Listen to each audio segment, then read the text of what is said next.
going to start with what I call arguments from silence against data. Now, I want to distinguish this from an argument from the absence of all data. So, for example, suppose that someone asked me, do you believe that right now there is a man walking by in front of your house with two dogs on a leash, and one of them is a Schnauzer and one of them is a Collie? And I would say, well, no, I don't have any reason to believe that. So, no, I don't believe it. Now, that's an argument from the absence of all data, and it's really an argument from specificity. It's not just an argument from silence, but it's that something this specific has a burden of proof, and there's um, no satisfaction of that burden of proof.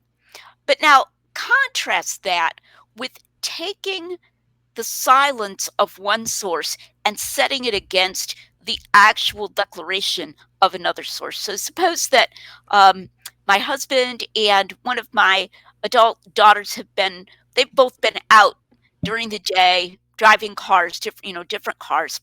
And Tim comes back, let's say, and he says, wow, there was this big accident out on Cork Street, which is a street right near our house. And he said, police cars and everything. And I even had to take a little detour to get home. And then a while later, my daughter comes home and she's just talking about her class, her college class, and she doesn't say anything about the accident.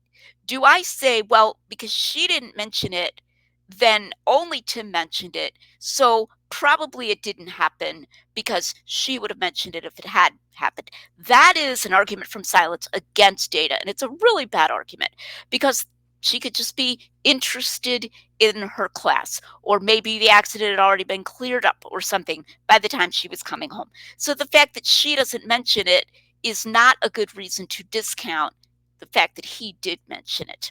So an example here, Bart Ehrman just loves to do this, specifically about the Gospel of John. And he'll do it in debates. He'll say, now in the Gospel of John, you find all of these really strong statements. Before Abraham was, I am, I and the Father are one, and so forth. And you don't find these in Matthew, Mark, and Luke, which are called the synoptics. And he'll say, surely, if Jesus had really said these, then the synoptics would also record them. Surely, what are we to make of this? And so what he's doing is he's taking the silence of the synoptics and he's setting it against the data from the Gospel of John. And I often point out, not even a miracle for Jesus to be saying that. It's just a man standing there saying something, But he treats it like the only possible way to satisfy a burden of proof that Jesus even said that would be for it to be recorded more than once. And that's making quite a set of assumptions. And Tim has an article, it's a secular article on arguments from silence, in which he points out that we really need to calibrate in history, that often we'll think, surely, as Dr. Ehrman says, so-and-so would have mentioned that, surely Ulysses S. Grant would have mentioned the Emancipation Proclamation, and then he just didn't. But that doesn't mean that we think it didn't happen. And there are a lot of other examples like that. So we need to calibrate in history our assumption that surely someone would have mentioned something. I was thinking, kind of going back to the argument from silence,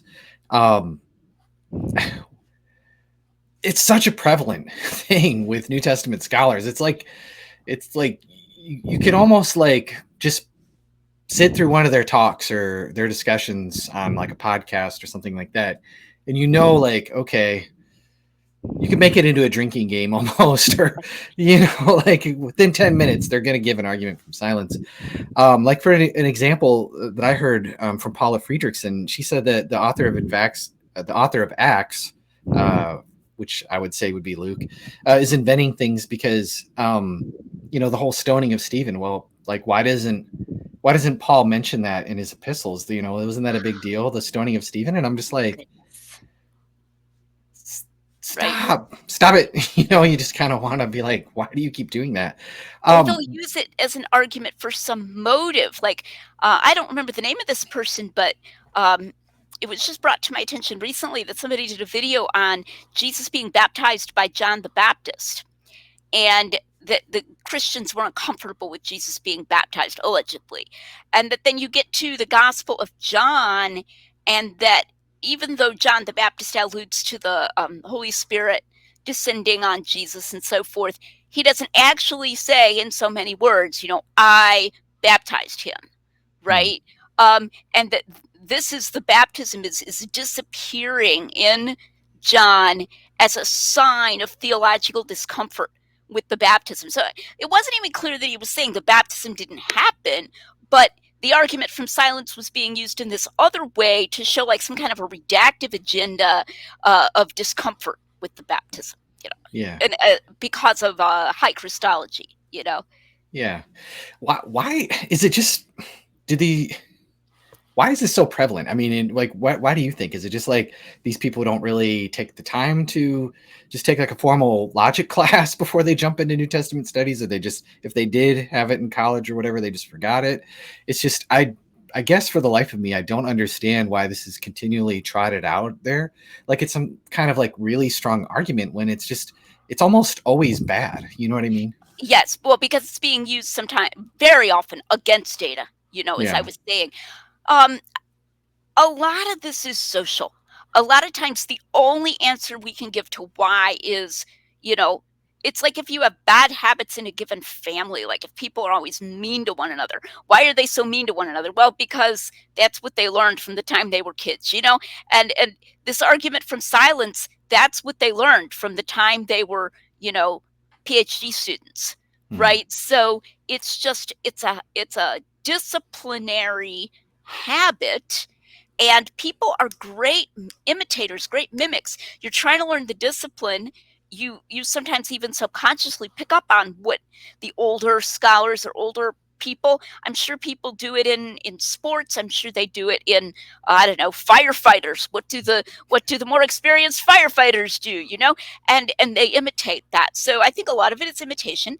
I think also there's a real failure to distinguish different arguments from silence. I have a video. It's called "Arguments from Silence: The Good, the Bad, and the Ugly." Mhm. And so, sometimes, like that example I gave, I'm not just going to arbitrarily believe that there's a guy walking past my house with two highly specific dog breeds on a leash without any evidence at all. And so then that gets ported over, and then it's assumed that we could do this in a completely different epistemological context. So they're not being taught nuance in the application.